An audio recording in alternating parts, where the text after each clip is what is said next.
Son premier objectif atteint, l'unité nationale, Amadou Ahidjo, renforcé par une certaine prospérité et un développement réel du pays basé sur l'agriculture, se lance dans les grands chantiers. Les infrastructures routières, les industries de transformation, le chemin de fer baptisé Transcamerounais pour désenclaver de nombreuses régions du pays. Peu à peu, le Cameroun s'érige en pôle de développement en Afrique centrale et même dans l'ensemble subsaharien. Un africaniste convaincu, il est de tous les rendez-vous continentaux. Il souhaite une indépendance économique de l'Afrique par la création des organes de régulation régionale. C'est pourquoi il sera l'un des principaux acteurs de la création de l'UDEAC, l'Union douanière des États d'Afrique centrale. Le siège de l'UDEAC sera d'ailleurs basé à Yaoundé, la capitale camerounaise. À son arrivée à Port-Lamy, où il venait assister à la conférence au sommet des chefs d'État de l'UDEAC, le président Ahidjo, accompagné de son homologue du Tchad, le président François Tombalbaye, a été accueilli par de nombreuses personnalités. Le chef d'État camerounais devait aussi rejoindre à Port-Lamy les présidents des autres États membres de l'Union douanière et économique de l'Afrique centrale. Messieurs Alfred Massamba Deba, président de la République du Congo-Brazzaville, Jean-Bedel Bokassa, président de la République centrafricaine, et Albert Bongo, vice-président de la République du Gabon, représentant le président Léomba. Grâce à cette ancestrale solidarité, Tchadiens, Gabonais, Congolais, Centrafricains et Camerounais se sentent aujourd'hui plus frères encore qu'ils l'étaient hier, c'est-à-dire qu'ils se sentent plus africains. Ahidjo sera également l'un des principaux acteurs de la création de l'OUA, l'Organisation de l'Unité africaine, qui naît à Addis Abeba en Éthiopie en 1963. Ahidjo va d'ailleurs lui fournir un secrétaire général de premier rang, en la personne d'Eugène Ete Kimboumoua, qui va symboliser sa volonté de rendre le Cameroun présent dans le concert des nations. Avec ses pairs, il entretient des relations très cordiales, notamment avec le président Léopold Sédar Senghor du Sénégal, qui est pour lui un ami sincère. Même si les liens ne sont pas aussi forts qu'avec son homologue sénégalais, il entretient d'excellents rapports avec Félix Houphouët-Boigny de Côte d'Ivoire. Mokhtar Ould Daddah de Mauritanie fait également partie de son cercle d'amis. Philippe Gaillard, auteur de la principale biographie d'Ahidjo. Ahidjo, Senghor et Mokhtar Ould Daddah étaient des gens qui partageaient une vue de la politique qui n'était pas celle d'Houphouët. Ahidjo était un autodidacte, mais un autodidacte qui continuait toute sa vie à apprendre, à se perfectionner, qui lisait énormément. Houphouët ne lisait pas. Houphouët, à partir du moment, je crois, où il a fermé son premier bouquin en sortant de l'école de médecine, il n'a plus ouvert un bouquin de sa vie, et même pas des journaux. Il avait des conseillers qui lui faisaient des revues de presse orales, mais il ne lisait pas. Le cercle d'amis du président Ahidjo, malgré son attitude réservée, est assez large. Il faut dire que sur le plan international, il jouit d'un très grand respect. Il entretient une diplomatie particulièrement active. Le Cameroun est présent à tous les grands rendez-vous. Il maintient d'ailleurs des rapports et des échanges avec les pays des différents blocs idéologiques qui divisent le monde à cette époque. Ahidjo est accueilli à Washington par le président John Fitzgerald Kennedy en 1963, quelques mois seulement avant l'assassinat du président américain. Monsieur le Président, au nom du peuple américain, je vous souhaite la bienvenue aux États-Unis, dans cette capitale.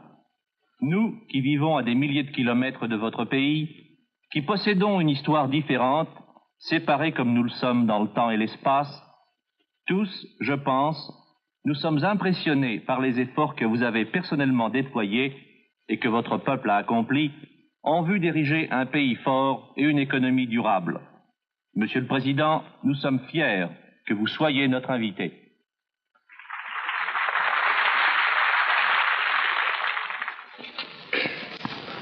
Monsieur le Président, je suis heureux d'avoir pu répondre à l'aimable invitation que vous m'avez adressée et je vous remercie sincèrement pour les paroles que vous venez de prononcer à l'endroit de mon pays et de ma personne. En foulant une nouvelle fois le sol des États-Unis et d'y être accueilli par le président de cette grande nation, ma joie n'a d'égal que l'amitié que mon pays porte à vous-même et au peuple des États-Unis. Je vous apporte le salut cordial du peuple camerounais tout entier. Le président Amadou Ahidjo est particulièrement attaché à la construction de l'unité africaine. Il est également intransigeant avec ses partenaires. Il exige que son pays soit respecté. Et ses colères sont à la mesure de ses passions. Le président Amadou Ahidjo va quitter l'OCAM, l'Organisation commune africaine et malgache, parce qu'il estime qu'elle ne devrait pas revêtir un caractère politique. Toujours parce qu'il estime que son pays devrait être respecté de tous, le président Ahidjo va claquer la porte de la multinationale Air Afrique, dont il est l'un des pères fondateurs. Samuel Eboa, son secrétaire général, était celui en charge de ce dossier. Il y a eu d'abord le fait que, à l'époque, deux pays se partageaient, n'est-ce pas, les principales responsabilités au sein de cette société.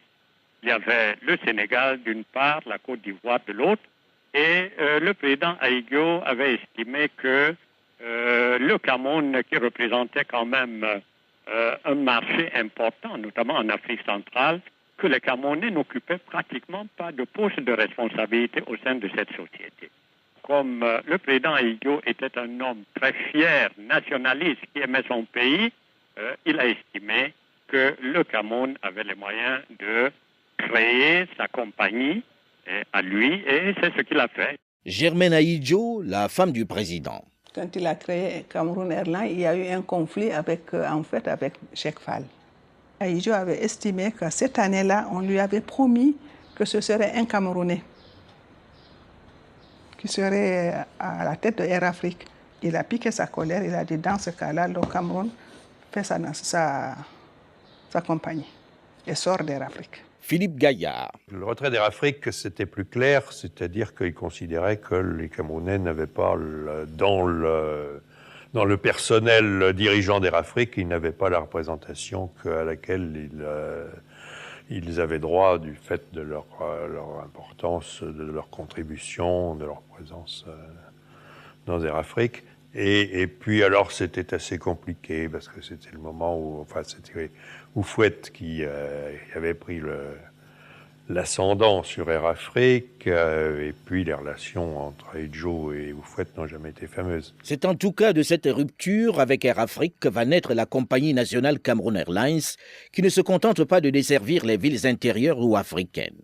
Comme sa consoeur Air Afrique, elle va rallier l'Europe. Émile Derlin Zinsou, l'ancien président de la République du Bénin, était un des principaux amis d'Amadou Ahidjo.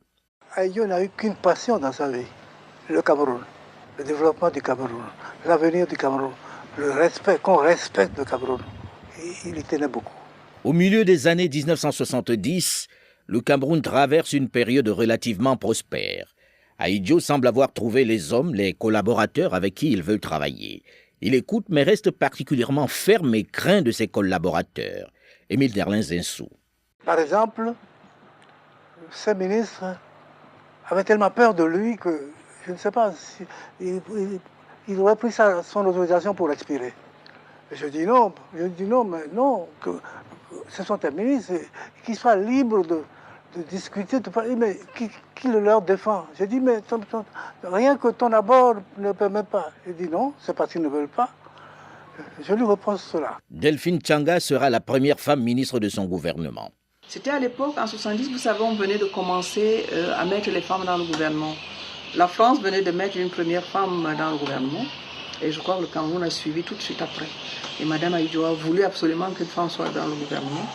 Et comme j'étais déjà à l'Assemblée, et j'étais la présidente nationale des femmes, pour elle, je crois que je représentais les femmes. Ahidjo va faire de l'éducation nationale l'une de ses priorités. C'est la période de la multiplication des grandes écoles et de la consolidation de l'université de Yaoundé qui accueille des étudiants arrivant de nombreux pays. L'heure est à la formation des cadres nationaux. Et les diplômes de ces institutions académiques sont reconnus partout dans le monde. Le Cameroun devient un pôle de savoir dans la sous-région. Il attire de nombreux étudiants africains. Delphine Tchanga, ancienne ministre du gouvernement Ahidjo. Il a créé l'université, il a facilité l'éducation pour les enfants, les jeunes et tout ça, c'était sa fierté. Madame Germaine Ahidjo, l'épouse du président. Mes enfants ont fait l'école publique au Cameroun, depuis le primaire jusqu'au bac. Et après, elle a fait l'école supérieure, enfin le CUS au Cameroun. Il avait confiance dans ses universités.